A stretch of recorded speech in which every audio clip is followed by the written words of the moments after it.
नमस्कार, आप देख रहे हैं व्यक्ति विशेष। मैं हूं आपके साथ आयुषी गुप्ता। चलिए रुक करते हैं खबरों की ओर।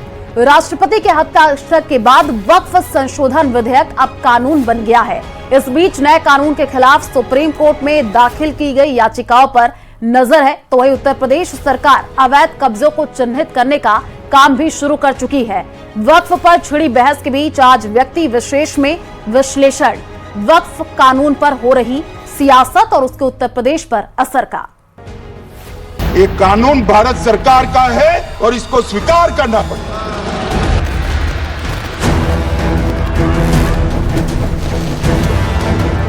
अब वक्फ बोर्ड के नाम पर जमीनों पर कोई डकैती नहीं डाल सकता है। वक्फ कानून पर मुहर, यूपी में क्या सियासी असर? मोदी जी आपका बहुत बहुत धन्यवाद जी, पूरा सपोर्ट में, पूरा गांव सपोर्ट में है। गरीब मुस्लिम के हक की लड़ाई विपक्ष को नहीं भाई। ये वक्फ के लिए जो कानून लेकर के आए हैं, ये भारतीय जनता पार्टी के लिए वाटरलू साबित होगा। इसलिए ये सरकार कम्युनल रास्ता अपना रही है। Divide the country to divide and rule policy, that BJP agenda. इस पूरे कानून के अंदर वेलफेयर नहीं, लूट का नाम है। योगी का हिंदुत्व प्लान किसके साथ मुसलमान? ये बोर्ड क्या भूमाफिया बोर्ड हो गया क्या? भूमाफिया प्रदेश में नहीं चल सकते। माफियाओं को तो हम पहले ही विदा करा चुके हैं प्रदेश से। व्यक्ति विशेष वक्फ कानून। राष्ट्रपति द्रौपदी मुर्मू ने वक्फ संशोधन बिल को शनिवार देर शाम मंजूरी दे दी। सरकार ने नए कानून को लेकर गजट नोटिफिकेशन जारी किया और अब नए कानून को लागू करने की तारीख को लेकर केंद्र सरकार अलग से एक नोटिफिकेशन जारी करेगी। मान्यवर, यह बिल जमीनों की सुरक्षा प्रदान करेगी। मान्यवर, किसी की जमीन अब घोषणा मात्र से वक्फ नहीं बनेगी, उसको प्रोटेक्शन। मान्यवर, वक्फ कानून को लेकर लोकसभा और राज्यसभा में लंबी और तीखी बहस हुई और इसके बाद तय हो गया कि गरीब मुस्लिमों के लिए लाए गए ये कानून देश में लागू होंगे। हालांकि वक्फ बिल के खिलाफ सुप्रीम कोर्ट में भी याचिका दायर हो चुकी है। कई मौलाना और मुस्लिम समाज के लोगों के समर्थन के बावजूद विपक्ष ने इसे लेकर तीखा विरोध किया। उत्तर प्रदेश के लिहाज से देखें तो वक्फ कानून सियासत का केंद्र साबित होने जा रहा है। एक तरफ सीएम योगी का हिंदुत्व एजेंडा लगातार चुनाव में हिट रहा है, तो वहीं दूसरी तरफ अखिलेश यादव और मायावती मुसलमानों पर फोकस करते दिख रहे हैं। सवाल ये कि मुसलमान किसके साथ हैं? आज व्यक्ति विशेष में विश्लेषण वक्फ कानून के यूपी पर असर का।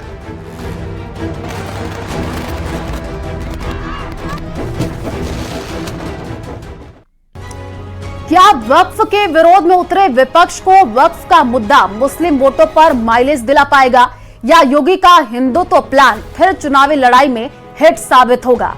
देखिए, यहां एक सदस्य ने तो कह दिया, माइनॉरिटी इस कानून को स्वीकार नहीं करेगी। क्या धमकाना चाहते हो भाई? संसद का कानून है, सबको स्वीकार करना पड़ेगा। स्वीकार नहीं करेंगे मतलब क्या है? कैसे बोल सकते हैं कोई? वक्फ बोर्ड के खिलाफ है हम लोग। इसलिए खिलाफ हैं क्योंकि भारतीय जनता पार्टी हर जगह हस्तक्षेप करना चाहती है। भारतीय जनता पार्टी हर जगह अपना कंट्रोल चाहती है। वक्फ संशोधन विधेयक 2025 संयुक्त समिति द्वारा किरण रिजिजू जी। संसद के दोनों सदनों में मैराथन बहस, तल्ख और तेवरों के साथ मोदी सरकार ने वक्फ कानून लोकसभा में पेश किया तो ये बहस शुरू हो गई और राज्यसभा में इसके पास होने तक लगातार जारी रही।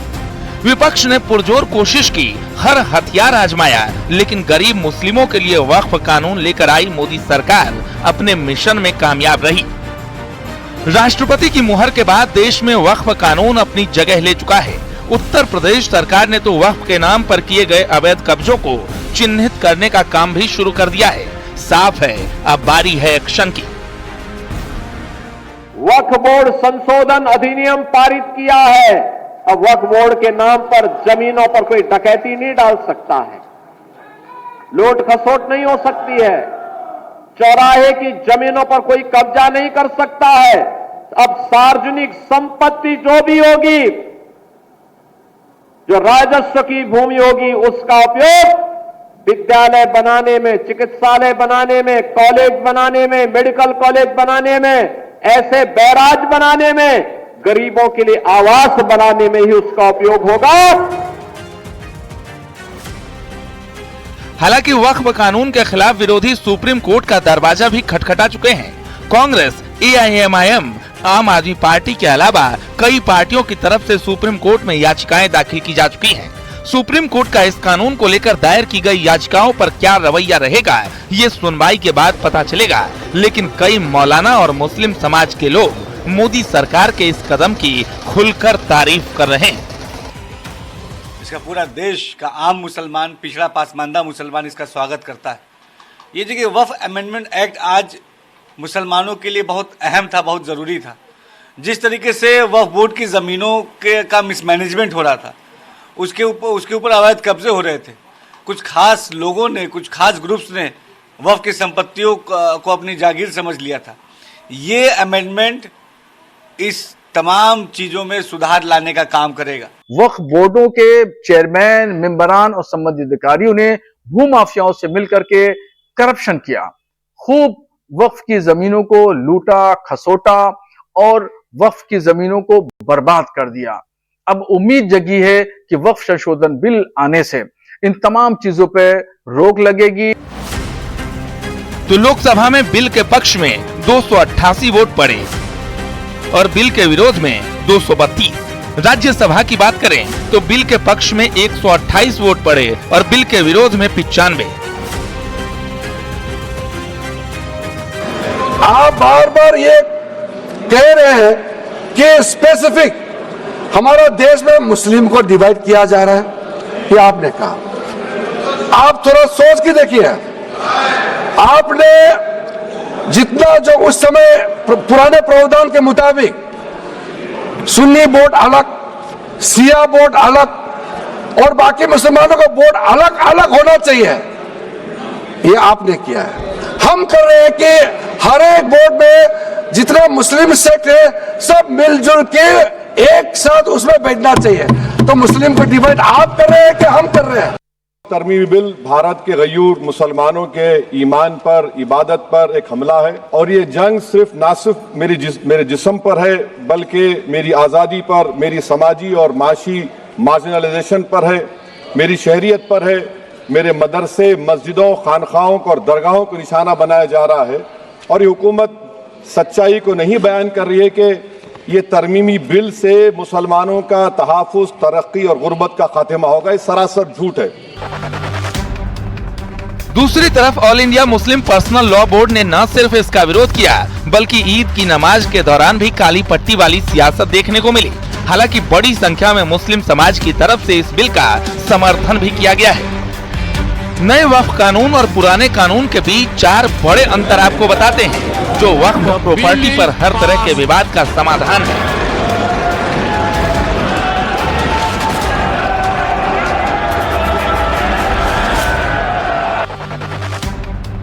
पुराना कानून सिर्फ वक्फ ट्रिब्यूनल में ही अपील संभव। नया वक्फ कानून रेवेन्यू कोर्ट, सिविल कोर्ट, ऊपरी कोर्ट में अपील। पुराना कानून वक्फ ट्रिब्यूनल का फैसला आखिरी। नया कानून में हाई कोर्ट में फैसले के खिलाफ अपील संभव। पुराने कानून में इस्लामिक कामों से जुड़ी जमीन वक्फ संपत्ति होगी। नए कानून में प्रॉपर्टी वक्फ को कानूनी तौर पर दान होना जरूरी होगा। पुराने कानून में वक्फ बोर्ड में महिलाओं और अन्य धर्मों की एंट्री नहीं थी, जबकि नए कानून में वक्फ बोर्ड में 2 महिलाएं, 2 अन्य धर्म के सदस्य होंगे। आज जब आजादी मिली तो मुस्लिम समाज के प्रतीक कौन थे? उस्ताद बिस्मिल्लाह खां, उस्ताद फरीदुद्दीन डागर, उस्ताद बड़े गुलाम अली, उस्ताद जाकिर हुसैन जिनकी अभी कुछ दिन पहले डेथ हुई, बड़े बड़े नगमा निगार हसरत जयपुरी, मजरूर सुल्तानपुरी, साहिर लुधियानवी, कैफी आजमी, जोश मलियाबादी, जिगर मुरादाबादी। अब सर क्या हो गया? तब मुस्लिम समाज इन अदब के शाहकारों के साथ जोड़ा जाता था। आज मुस्लिम समाज का नेतृत्व किन लोगों के साथ जोड़ता है? इशरत जहां, याकूब मेनन, मुख्तार अंसारी, अतीक अहमद, दाऊद इब्राहिम, कौन जोड़ रहा है ये? तब से सर, जब से ये सेकुलर हो गया देश 1976 से और सेकुलर सियासत शुरू हुई, उसने ले जाकर इनको इस मुकाम तक पहुंचाया। वक्फ कानून से साफ हो गया है कि न सिर्फ अवैध कब्जों पर एक्शन होगा, बल्कि गरीब मुसलमानों को भी हक मिल सकेगा और खास तौर से वक्फ बोर्ड के पुराने कानूनों की आड़ में कब्जा की गई संपत्तियों पर असली मालिक को हक मिल सकेगा। लेकिन इस पूरे माहौल के बीच शुरू हुई सियासत क्या रुख लेगी, ये देखना अभी बाकी है। Bureau report, news 18।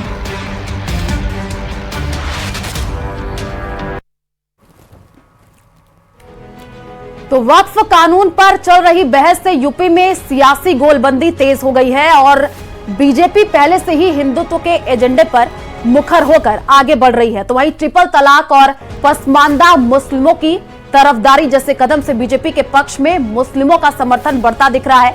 वक्फ कानून में महिलाओं की हिस्सेदारी ने इसे और मजबूत किया है। मायावती वक्फ कानून पर सियासी फ्रंट खोलने की कोशिश कर रही हैं, तो अखिलेश और राहुल की रणनीति भी साफ है, लेकिन इसका फायदा किसे मिलेगा, ये बड़ा सवाल है।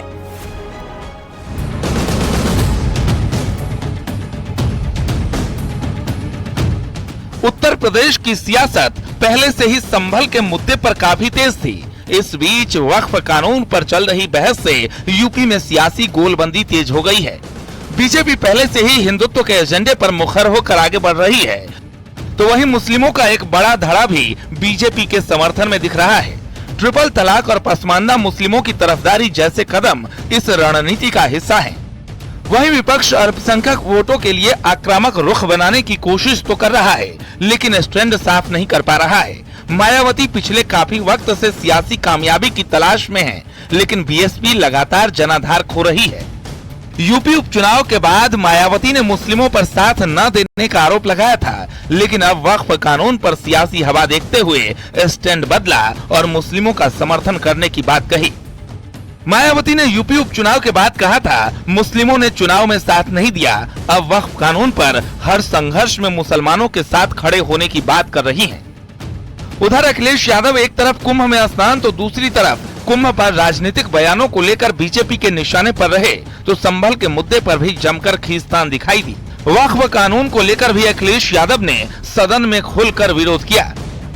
अध्यक्ष महोदय, मैं कहना चाहता हूं, ये जो बिल लाया जा रहा है, भारतीय जनता पार्टी में एक मुकाबला चल रहा है। भारतीय जनता पार्टी के अंदर मुकाबला चल रहा है कि खराब हिंदू कौन बड़ा है।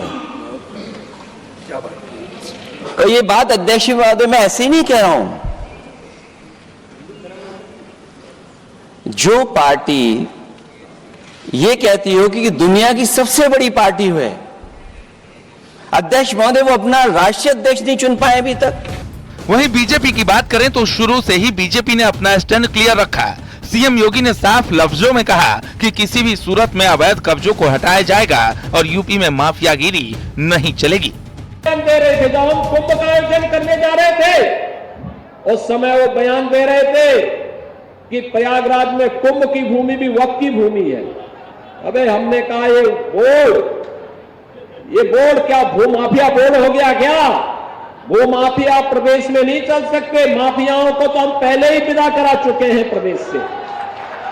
अब उत्तर प्रदेश में माफियागिरी नहीं चलेगी।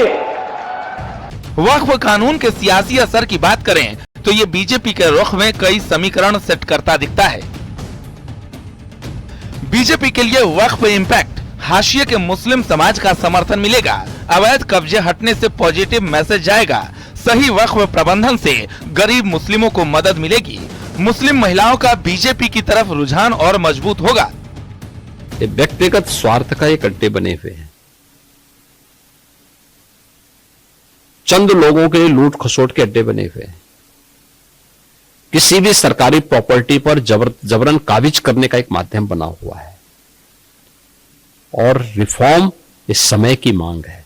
हर रिफॉर्म का विरोध होता है, लेकिन देश काल और परिस्थिति के अनुसार हमें उस प्रकार के रिफॉर्म के लिए तैयार होना चाहिए।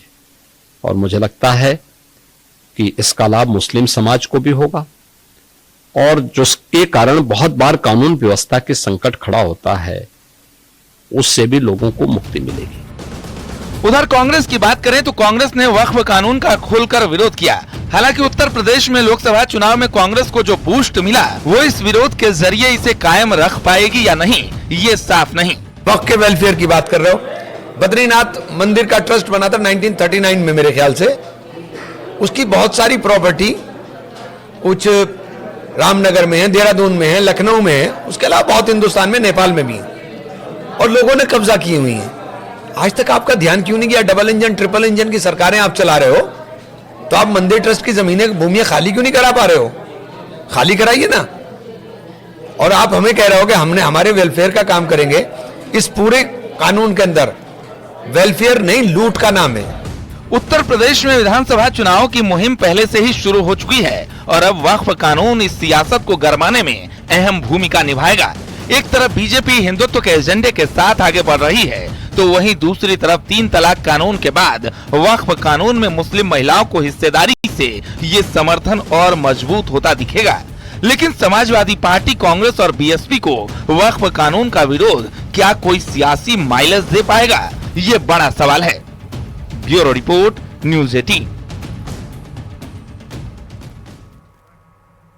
यूपी की सियासत में वक्फ का मुद्दा न सिर्फ हॉट टॉपिक बनकर उभरा बल्कि तीखी बयानबाजी की वजह भी बना। अब वक्फ कानून बन चुका है तो कोर्ट में चुनौती से लेकर सड़क पर प्रदर्शन तक की चेतावनी भरे बयान भी दिख रहे हैं। तो सीएम योगी कह चुके हैं कि माफियागिरी किसी सूरत में नहीं चलेगी। अब साफ है वक्फ कानून पर सियासत जारी है और यूपी में एंटी माफिया एक्शन की तैयारी में है।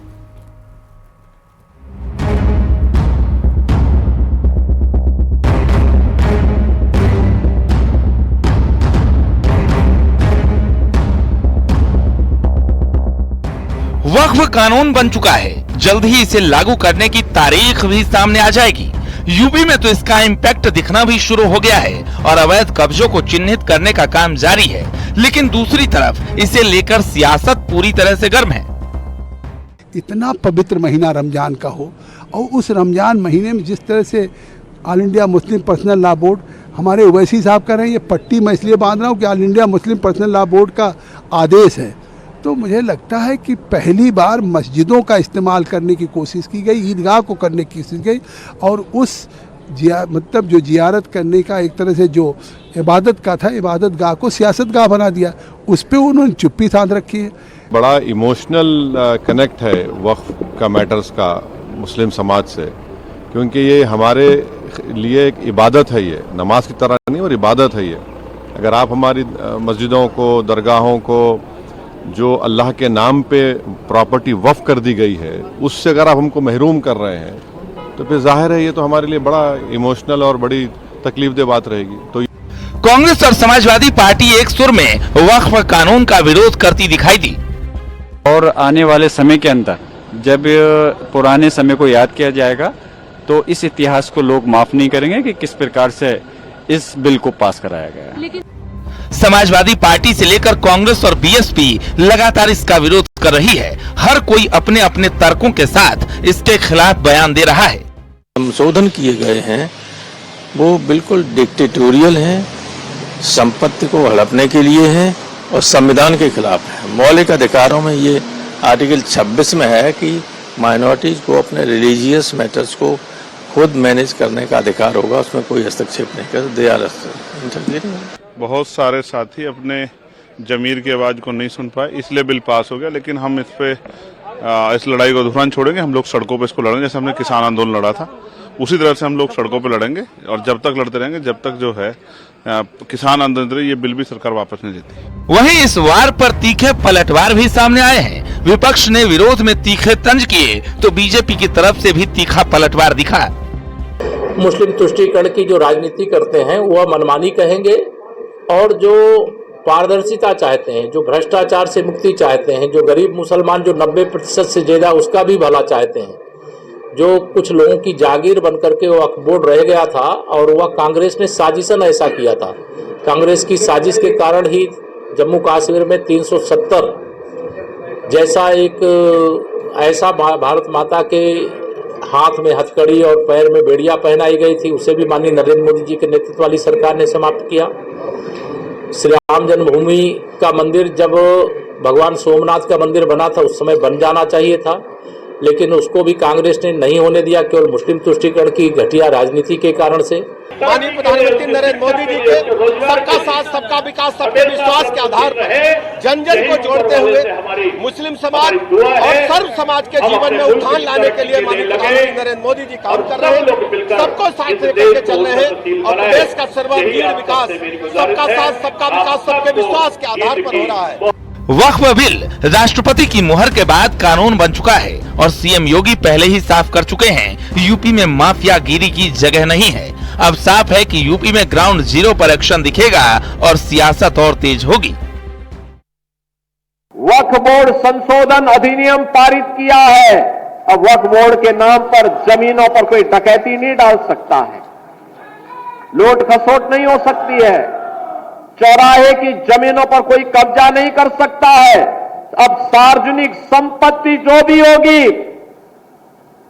जो राजस्व की भूमि होगी, उसका उपयोग विद्यालय बनाने में, चिकित्सालय बनाने में, कॉलेज बनाने में, मेडिकल कॉलेज बनाने में। सुप्रीम कोर्ट में वक्फ कानून के खिलाफ याचिकाओं पर विपक्ष को क्या हासिल होता है, ये आने वाले वक्त में पता चलेगा। लेकिन मुस्लिम वोटों की सियासी लड़ाई जल्द थमती नहीं दिख रही है। Bureau report, news 18। और चलिए फिलहाल इस बुलेटिन में इतना ही। बाकी खबरों के लिए आप देखते रहिए न्यूज़ 18 राजस्थान। नमस्कार।